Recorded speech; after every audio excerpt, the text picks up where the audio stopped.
Do you have any advice on how to vet a potential marriage partner during the dating relationship phase?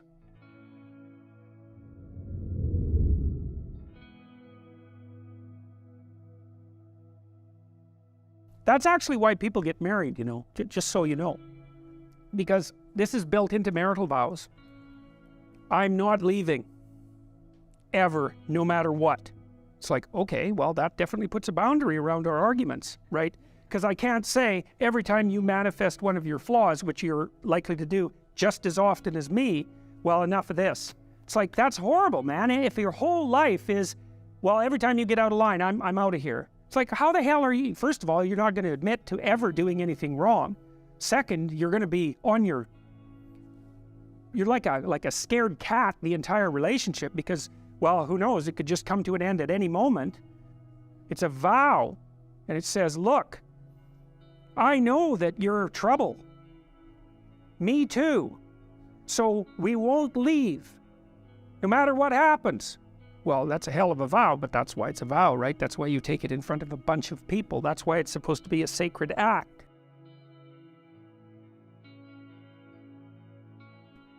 Do you have any advice on how to vet a potential marriage partner during the dating relationship phase? Okay, so well, I can tell you what I've observed as a consequence of watching, all the married people, successful and unsuccessful, who I know, but also watching all my clients and giving this a fair bit of thought.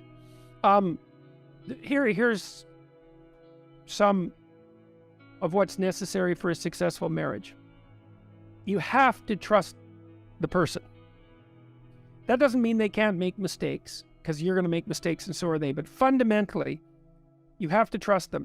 And what that means is that you have to trust that if things go wrong, if they make a mistake, they'll do what was necessary in conjunction with you to set it right. You have to be able to negotiate with the person, and those two things are tied very, very close together. So if you guys have to be able to have a conversation about what it is that you want to do, come to a conclusion, moderate your differences, move forward, and have that work. You have to be able to fight and make up. Both of those. If you can't fight with your potential marriage partner, then you're not communicating, because there's just no bloody way that you're going to get along. There's no way you're going to agree on everything. That's just not going to happen.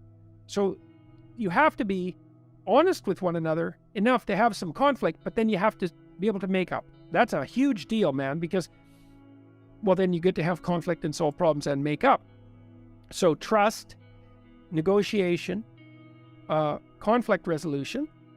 The next thing I would say is, well, it's kind of nice if you're attracted to each other. If there's a strong sexual attraction there. It isn't obvious to me that that's something that can be conjured up if it doesn't exist. I haven't seen that happen successfully. That seems to depend on factors that aren't really under voluntary control. Obviously people can modify themselves to some degree to be more or less attractive, staying in physical shape and that sort of thing, dressing nicely and having a certain amount of sex appeal and charisma and provocativeness. That's all there, but that's all well and good, and it's important. But I do believe that spark that's outside of voluntary control is a necessary precondition for a long-lasting relationship. I do believe, though, that if it's there, you still have to work very hard to maintain it, as hard in your marriage as you would when you're dating, and you need to know that. It's also helpful if you actually like the person, if they're your friend, that you actually like to go do things with them, sort of independent of the romantic element. You don't need to want to do everything together, but you should have some things that you like to do in common. So some similarity in personality is useful. The personality scale is useful for that. Like, look, here, it's really hard for an extreme extrovert and an extreme introvert to live together, because the extreme extrovert wants to be with people all the time, and the extreme introvert is immediately exhausted by that. And neither of those things are precisely under voluntary control. It's really hard for someone super agreeable and super disagreeable to get along together, because the agreeable person isn't going to be able to stand up very well to the disagreeable person. And the disagreeable person is going to think that the agreeable person is a pushover. That's rough. It's very hard for someone high in openness and someone very low in openness to be together, because the open person is like fascinated by ideas and really interested in aesthetics and art and philosophy and poetry and all of that. And the person who's low in openness, it's like they're colorblind to that. It's not in their realm of involuntary interest. Conscientiousness, the same thing. If you're a very conscientious person, very diligent, nose to the grindstone, industrious and orderly, and your partner can while away the time with no problem whatsoever and doesn't mind a mess and disorder, then that's the conscientious person is going to think that the unconscientious person is useless, and the unconscientious person is going to think that the conscientious person is an uptight tyrant. And that's very, very hard to overcome. It's like a fatal flaw. So those extreme personality differences across more than one or two traits is going to make your relationship extraordinarily difficult. So the only place where that might be different is that, you probably don't want to both be high in neuroticism. So like if one of you is high in neuroticism and the other isn't, that's kind of a nice balance, because one of you will be a little alert to threat and the other one will calm the one who's alert to threat down. If you're both low in neuroticism, well, then that's not going to be too much of a problem, although you might be a little bit less risk averse than you should be. But mostly you want a fair bit of similarity in terms of personality. Then I guess the other thing is that, well, do you have something like a shared vision of the future? Like how are you going to mediate the inevitable conflict between whose career takes priority? And what about kids? Do you both want kids? And if you do want kids, when do you want them? And how many do you want? And what's your sense about who's responsible for what when with regards to the kids? And the same when you're running a household. It's like, do you have some sense of, do you have enough shared beliefs so that running a household together is something that is with a peaceful household and a productive household is within the realm of possibility? So that's what it looks like to me. You want someone, I think, in a relationship that you can spar with. And it's partly because you have hard problems to solve. And if the person that you're with isn't willing to put forward their opinion, then you only have half the cognitive power that you would otherwise have. And hopefully you find someone who's interestingly different from you, like not so different that you can't communicate, and you have to be careful of that, but interestingly different, and then hopefully they have the ability and the will to express their opinion, and then, well, then it's, then your interest stays heightened, and there has to be that tension in a relationship. People think, well, I want to get along perfectly with my partner. It's like, no, you probably don't. You just get bored, and then you go looking for trouble.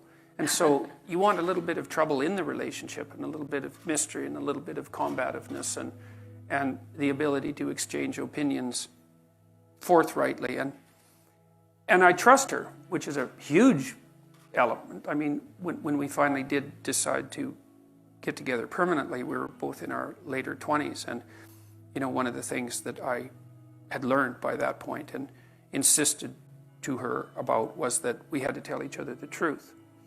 And she took to that wholeheartedly, and for better and for worse, because truths can be harsh. And we've been good at negotiating, which is, what do you want from a partner fundamentally? What do you want and need? I mean, the first thing is that, well, hopefully, like I said, you're blessed with the fact that you find each other attractive. And I think it's very difficult for the relationship to begin or proceed or sustain itself without that. But having that, then what do you want? Well, you want someone that you can trust. You want someone that you can build a view of the future with. And you want someone that you can negotiate with. And that's very hard to negotiate with people, because they have to tell you what they think. They have to know what they want or figure it out. They have to tell you what they want. They have to be satisfied when they get what they want, which is also a very difficult thing to manage. And you have to continually update that because your life goes through different stages. The other thing about marriage, this is really worth knowing too, is that I learned this in part from reading Jung. It's like, what do you do when you get married? You're going to shackle yourself to someone who's just as imperfect as you are. And then the issue is you might be in a situation where you can actually negotiate, because you might think, well, there's some things about you that aren't going so right, and there's some things about me that aren't going so right, and we're bloody well stuck with the consequences for the next 50 years. So we can either straighten this out, or we can suffer through it for the next 5 decades. And people are of the sort that without that degree of seriousness, those problems will not be solved. You'll leave things unnamed because there's always an out. And it's the same thing when you're living together with someone. You know that people who live together before they're married are more likely to get divorced, not less likely. And the reason for that is, what exactly are you saying to one another when you live with each other? Just think about it. Well, for now,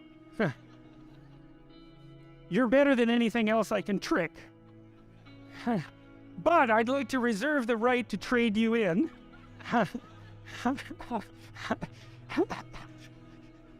Conveniently, if someone better happens to stumble into me.